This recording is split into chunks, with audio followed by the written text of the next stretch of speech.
Promise and the Payback, a Judge Judy story of deception, delay, and a damaged Toyota. The air in the television studio courtroom was thick with unspoken history and the sharp scent of antiseptic cleaning spray, a feeble attempt to mask the lingering tension from 1,000 prior disputes. And into this arena of ultimate accountability stepped a young woman named Miss Johnson, her posture rigid with a mixture of defiance and nervous hope, facing the man who was once her boyfriend, Mr. Wood, whose casual demeanor seemed to suggest he was merely an inconvenienced spectator and not a central player in this drama.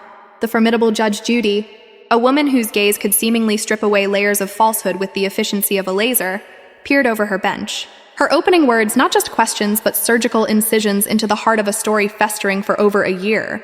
Miss Johnson, Mr. Wood used to be your boyfriend. The word used to be hung in the air, heavy with the weight of everything that had gone wrong. She continued, outlining the claim with brutal clarity. Well over a year ago, Mr. Wood had allegedly vandalized Miss Johnson's car. And the reason for the long delay in seeking justice was as simple as it was frustrating. Mr. Wood had spent a year in jail, and Miss Johnson had waited, her anger simmering on a low boil, until the very moment of his release to file her lawsuit, a strategic move that immediately raised Judge Judy's famous skepticism. The timeline was the first battlefield. The incident, a raw and painful scar on Miss Johnson's memory, happened on a specific spring day, April 4th, 2015. But Mr. Wood's incarceration didn't begin until November of that year. Judge Judy pounced on this discrepancy with the precision of a hawk, her voice laced with pointed inquiry aimed directly at Miss Johnson. So, you really had sufficient time in which to file a lawsuit against him before he went to jail. You want to tell me why you didn't? This was the first crack in Miss Johnson's facade, a fissure through which doubt began to seep. Her answer was fragile, built on the shaky foundation of a broken promise. I thought he would be a person of his word, she said, her voice betraying a hint of the naivete she must have felt back then, and take care of the damages like he said he would. This alleged promise, a text message sent a day or two after the incident, was the ghost at the feast, a digital phantom that Miss Johnson could not produce, a fact Judge Judy noted with a raised eyebrow that spoke volumes. Mr. Wood confirmed a version of this, but his wording was slippery, carefully chosen to avoid any admission of guilt. He said he agreed to help her, a vague term that Judge Judy immediately dissected with razor-sharp logic. Well, I mean, she didn't need her car moved from one place to another, right? She needed her car fixed. The stage was thus set for the main event, the unraveling of what truly happened on that fateful April evening, a story that would prove to be as unstable as quicksand. With the spotlight firmly on her, Miss Johnson began her tale, and from the very first sentence, the narrative began to wobble precariously. She painted a picture of a couple returning from a calm dinner, a scene of normalcy that was about to be shattered. She claimed Mr. Wood had gotten an attitude, picking a fight with her inside the confined space of her car as she drove. Fear, a cold and clammy hand, began to grip her heart as his disrespectful behavior escalated into something she could no longer control or predict. I was fearing, she confessed, the memory clearly still vivid and terrifying. I didn't know how he was going to react. In a moment of pure panic, she made a desperate decision, swerving into the driveway of a man named Rick, a witness she hoped would be her protector, a human shield against the storm of Mr. Wood's anger. She described demanding, then pleading, for Mr. Wood to exit her vehicle, finally locking the doors in a futile attempt to create a barrier between them. But her story of a post-dinner argument was immediately and decisively torpedoed by Mr. Wood's version of events, delivered with a calm that contrasted sharply with Miss Johnson's evident anxiety. He stated, with a clarity that was damning, that there was no dinner. Instead, they were on their way to a casino. He had met her in town, parked his motorcycle, and gotten into her car with the singular goal of a night of gambling and fun. The argument, he claimed, ignited not over some vague disrespect, but over something far more specific and volatile, a phone call from another woman that Miss Johnson had seen light up his screen. This was the spark, the betrayal that turned a planned night of excitement into a rolling battleground. Judge Judy, the master conductor of this symphony of conflicting memories, turned back to Miss Johnson, her expression a mask of incredulity.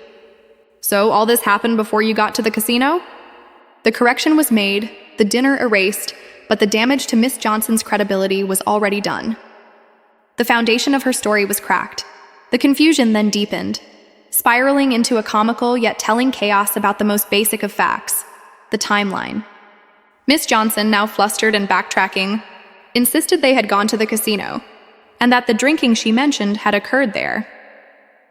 Mr. Wood, however, stuck to his guns, placing the entire explosive confrontation before they ever reached the casino's glittering lights. Judge Judy, her patience visibly thinning, summarized the absurdity with a dry, withering wit that drew laughter from the audience. "All right, we had a dinner. We were out for dinner, I had a romantic dinner, and then we had an argument on the way home. Then we were on the way to the casino, where I was drinking. Then we were on the way back from the casino." The point was made, and it was a crucial one. This was exactly why the law demanded prompt lawsuits. Because memories, especially those clouded by emotion and possibly alcohol, are fickle things, fading and morphing with time. "That's why you're supposed to bring a lawsuit promptly," Judge Judy lectured, her voice firm, "so that everybody's mind is fresh." She looked at Miss Johnson, not with malice, but with a stern realism. "You want to tell me the truth as best as you can remember it. But you don't remember it, right?" Miss Johnson's weak defense was a simple, "I just got confused about where we were prior," an admission that hung in the air, significantly weakening her position. It was at this critical juncture that Miss Johnson, perhaps sensing the tide turning against her, returned to the visceral, emotional core of her story, the part that was burned into her memory with the heat of pure terror. She described Mr. Wood finally getting out of the car, but instead of leaving, he had transformed into a figure of pure, unadulterated rage. "He started kicking my vehicle," she said, the words tumbling out as the fear from that night seemed to reanimate within her. "I ran up the stairs. He was just irate, kicking the car, just, being crazy. I'd never seen him get so angry, and I didn't know what was going to happen." Her flight to Rick's door was not a calm walk, but a frantic, panicked scramble. "I ran up the stairs, didn't even knock, opened the door, and I was like, 'Help me. I don't know what to do. He's kicking the car. He's being crazy.'" This raw, emotional testimony provided a powerful counterweight to the earlier confusion over dinners and casinos. The image of a terrified woman fleeing a man's destructive fury was a compelling one. The evidence then began to physically enter the courtroom, first in the form of a police report, delivered by the ever-stoic Bide.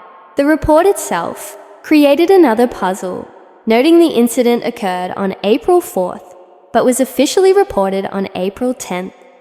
A 6-day gap that Judge Judy found curious, though Miss Johnson insisted police had come to the scene that very night.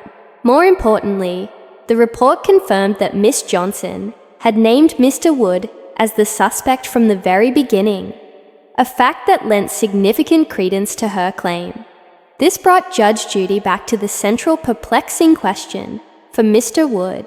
Why would he ever offer to help pay for the damages if he was truly innocent? His answer, "'Cause I'm a good person," was met with one of Judge Judy's most famous and dismissive retorts. A simple, "No, that's not."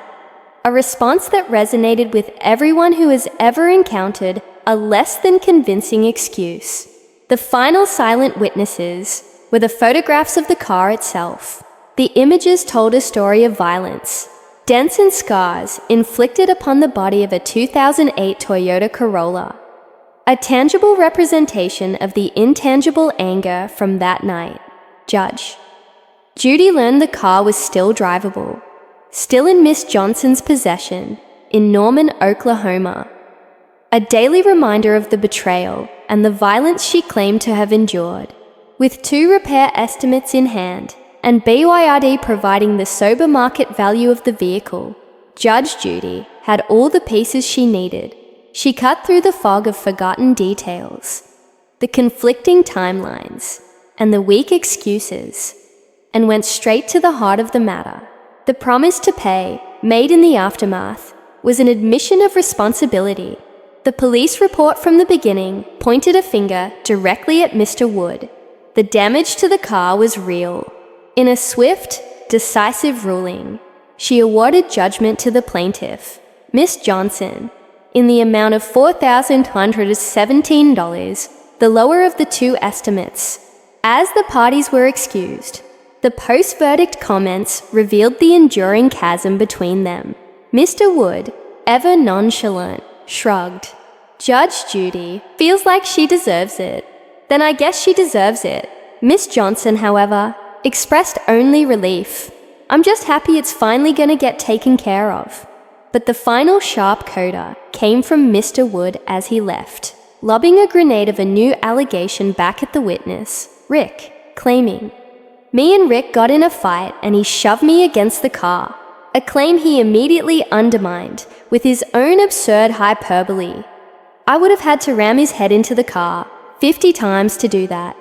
His parting words, "Do the right thing," and also, "Tell the truth," were rich with an irony that echoed through the hallway long after he was gone, a perfect summary of a case where the whole truth remained just out of reach, but where justice, based on the tangible evidence and the preponderance of credibility, was finally, if imperfectly, served. Lesson for the viewers. This case serves as a powerful and double-edged lesson for everyone. First, do not let your grievances fester. The law values fresh evidence and clear memories. Delay almost always breeds confusion and doubt, weakening your position, as it did for Miss Johnson. Second, and just as importantly, your actions in the immediate aftermath of a conflict speak volumes. A promise to help, especially when it involves paying for damages you claim you didn't cause, will be seen by any reasonable person, and certainly by a judge, as an admission of responsibility. Be careful with your words and your promises, for they can become the very evidence that holds you accountable. Ultimately, the path to justice is best walked promptly and with unwavering honesty.